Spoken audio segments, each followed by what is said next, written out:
Hello, friends. This is Dave Hurwitz, executive editor at ClassicsToday.com, here with Rudolf Serkin's best Beethoven piano concerto and choral fantasy cycle. And it's this one on Orfeo, and it's still around. See, I thought this was going to disappear, that it was going to be really expensive, as it was when it first came out, and then it was going to go poof and be gone. But I found it. It's still out there, and it's quite reasonably priced. And so now I feel comfortable recommending it. Now, originally, Jed Disler reviewed it for Classics Today. And if you are an insider subscriber and would like to hear a sound sample from the Choral Fantasy, go listen to it on ClassicsToday.com. I have a different sound sample, so at least you'll get some of that too. Why is this so wonderful? Well, let us recapitulate. Serkin was one of the all-time great Beethoven pianists of the 20th century. No question about it.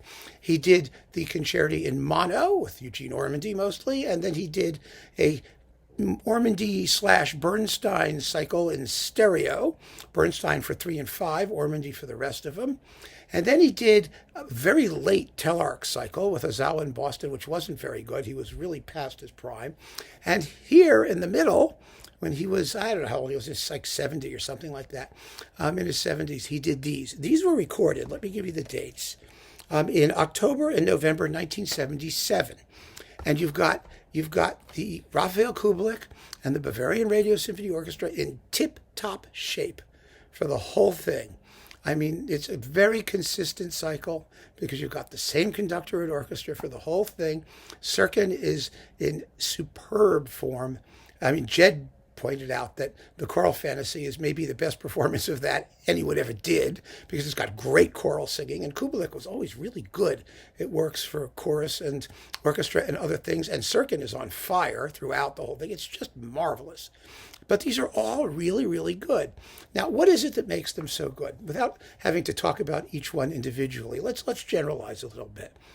Serkin was not known for his voluptuous tone, his touch as a pianist. He was no Claudio Arrau, let's put it that way, or Walter Gieseking, or Ivan Moravec. No, Serkin was a line guy.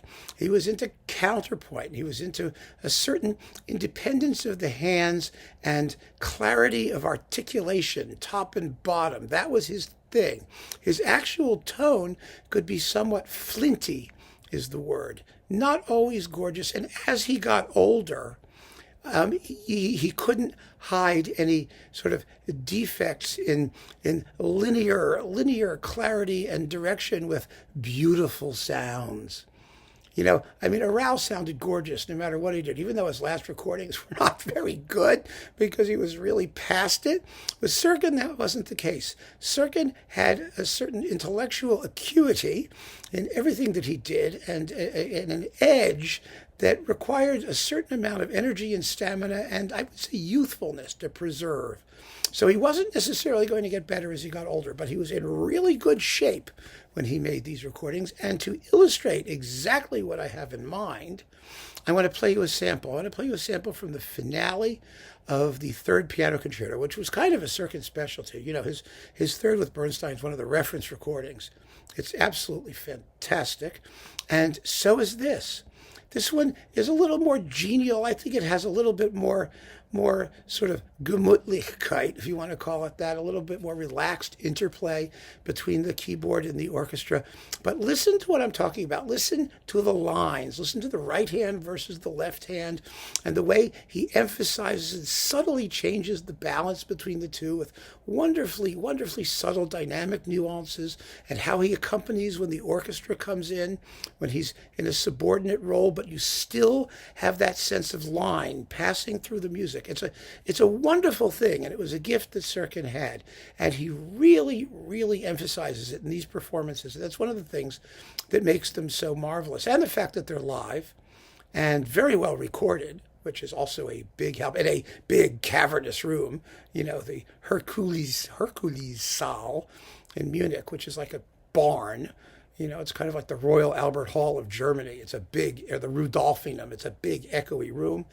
But the engineers have managed to capture the balances in the sound quite successfully, and I think the whole thing just comes off magnificently. It really gives you the feeling of a live performance.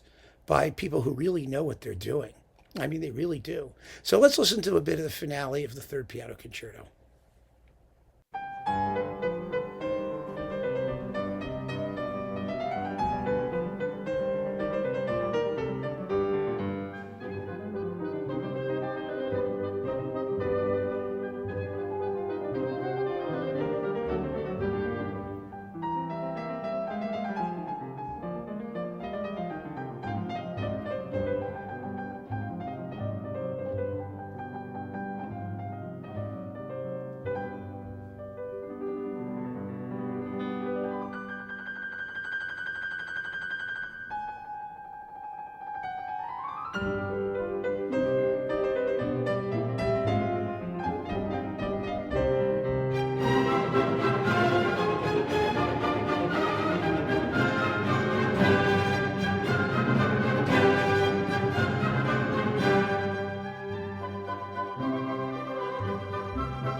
There, I hope you heard what I was talking about.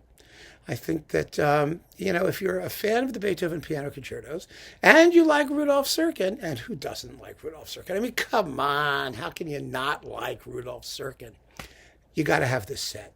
It's a wonderful memento of what must have been a few terrific occasions when he did all this music in 3 separate concerts over the period of about a month. I mean, that's really, really great that these performances were captured for posterity.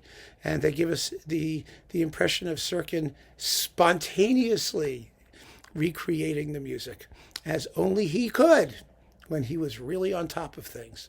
So keep on listening, folks, and please give this a chance. If you have a chance to hear it, I think you're going to love it. I really do.